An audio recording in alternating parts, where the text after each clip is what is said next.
Well, let's see. Am I recording? Well, I surely hope I am. In any event, I wanted to give you people who are using Zoom increasingly some tips on how you might achieve better lighting. Now, I've already started out with a backlight that you see behind me. Let me turn it off just so you can see what its effect is. The only other light that I have is coming in from my window.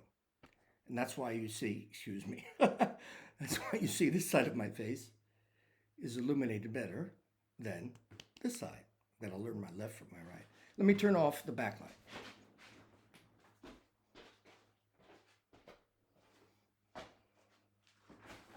And that's not a backlight that I put up intentionally for recording purposes. It's the way I prefer to light my room.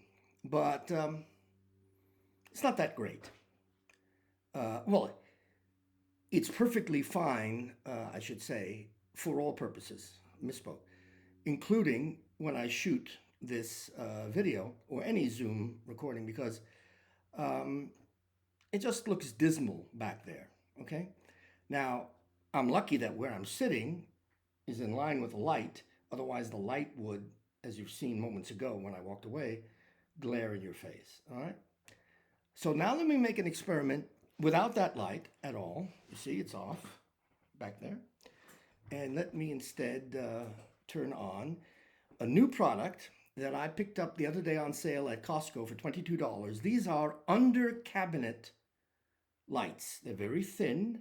I'll produce a still picture of them if you need them for reference. But it's a 3-panel under cabinet light based on LED technology in a string, connected by wires one to the other, daisy chained. All right, let me, with a swipe of the hand, turn that on. Oh, there's my swipe of my hand. Now what do you see? Well, because there's no backlight, maybe you see what you would like to in a Zoom conference.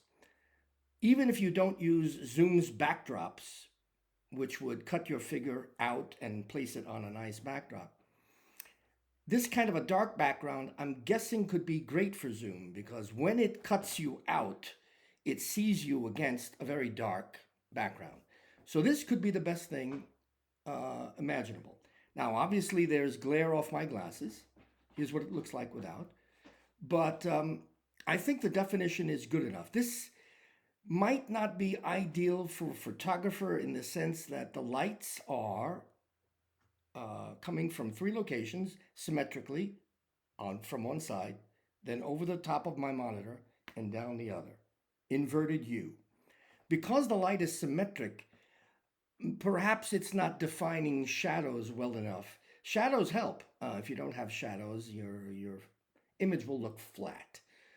If you don't like that, if you would like to put in some shadowing, let me now put a piece of paper over one of the side lights. If you think that's better, use it. I haven't obscured all of the side light, but most of it. Your choice. Experiment. Again, you're failing to use one of 3 lights that cost you a grand total of $22. So it's not a big deal. Finally, I'll show what happens when we combine all lights. And by the way, these lights are dimmable, I should say. Let me see if I can illustrate that. I've just dimmed them down to the least amount of light. You just hold your hand over the sensor as opposed to wave the light on and wave the light off. You hold your hand in front of the sensor and it automatically dims. If I do it again, it should brighten up. And I like full bright. Now not the scholarship, the full brightness of the lights. The only downside at all to this is that all these lights combined really do tend to glare in your face. You will not want them on except when you're doing a Zoom. And if it's a long Zoom, they might, at full brightness, tire your eyes out. Finally, you may find it a little bit difficult to see your big screen because it may not be bright as compared to the lights. So perhaps you want to either tone down the lights and or increase the brightness of your screen. So as promised, final experiment, all lights on, including backlight.